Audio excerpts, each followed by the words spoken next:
Welcome to The Explainer. Tonight, we're pulling back the curtain on a recent Newtown Board of Supervisors meeting. And look, on the surface, it's the usual stuff: budgets, zoning, local ordinances.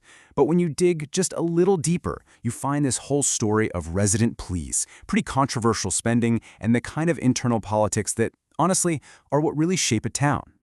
So let's just start with this one question, because it's so much more than just a simple query.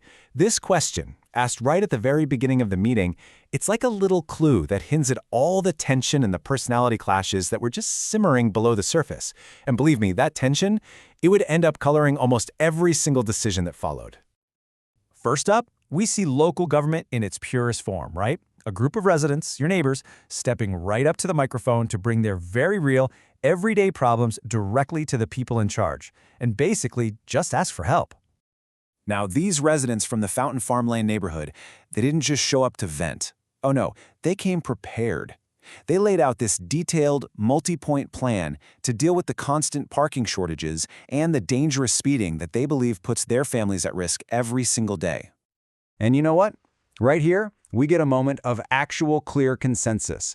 The board acted right away, voting unanimously to get the Township Engineer to conduct a formal traffic study. It's a solid first step, right? Let's get the data before making a huge decision. Okay, so we're shifting gears a bit. We're moving from the safety of quiet neighborhood streets to the town's commercial heart. And this is where we run into that classic local government dilemma.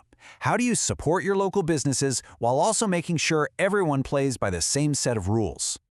So, next up, 3 local businesses come before the board, and each one is asking for a special exception. You've got a bank that wants an extra oversized sign, a new restaurant that wants 9 additional window displays, and a popular spot that wants to expand, but without adding any more parking. And as we're about to see, the board, well, let's just say it didn't treat all these requests the same way.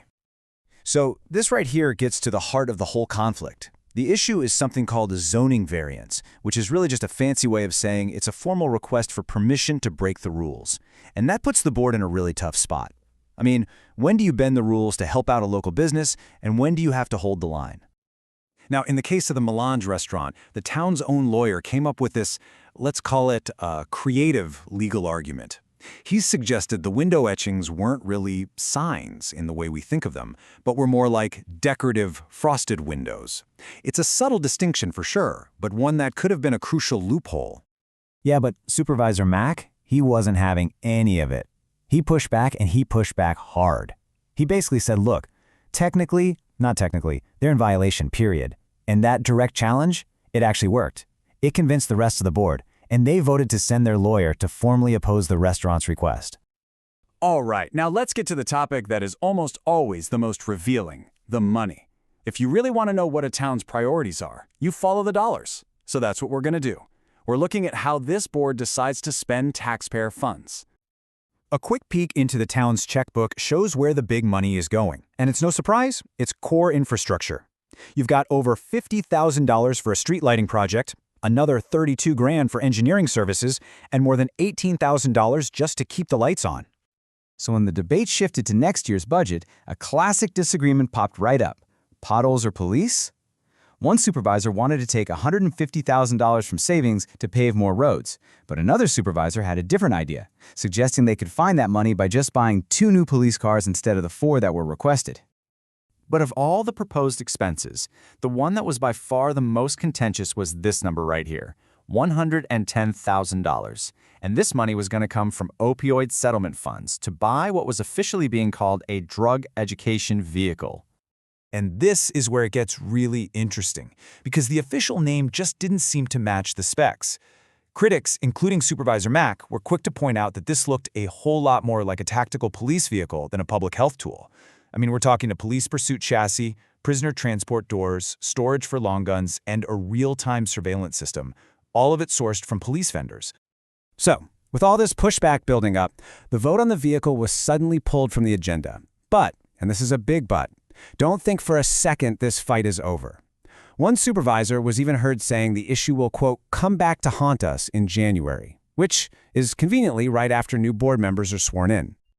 So what all this really shows is that these decisions about signs and budgets and vehicles, they're not just made in a vacuum. They're absolutely driven by personalities, by competing agendas, and sometimes, as we're about to see, by some pretty open friction between the board members themselves. And that brings us right back to that question from the very beginning. This timeline, pulled right from the meeting's own records, it lays it all out. The township engineer emails to confirm she'll be there. Then, just before the meeting, the board chair and the manager tell her not to come. And they don't bother to tell the other supervisors. And this isn't just some abstract political game. There were real-world consequences to that decision. A completely different neighborhood, the Woods of Saxony, had legitimate complaints about some really bad grading on a new sidewalk project. But because the engineer was told not to show up, their concerns were just left hanging in limbo, all because of some internal board politics. You know, this quote just perfectly captures the vibe in the room, doesn't it? Supervisor Mack actually mentioned he bought this plaque at a local craft fair because he felt it was an appropriate message for the meetings.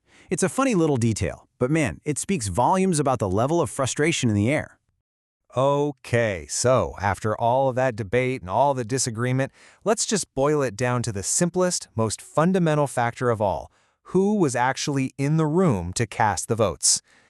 When you look at the final votes on every single major item, we're talking the traffic study, the legal challenges, the contracts, you name it, a very, very clear pattern starts to emerge. Every single one passed with a unanimous 3-0 vote. So how did everything pass 3-0, completely unopposed? Well, here's the kicker. It's because 2 of the 5 supervisors weren't even there. They were absent for the entire meeting. That means 40%, nearly half, of the town's elected leadership was missing. But business just rolled right on with the bare minimum quorum needed to vote. And that really leaves us with this final question to chew on. When we talk about all the policies and all the budgets, we often forget that sometimes the single most powerful force in local government is just the simple act of showing up.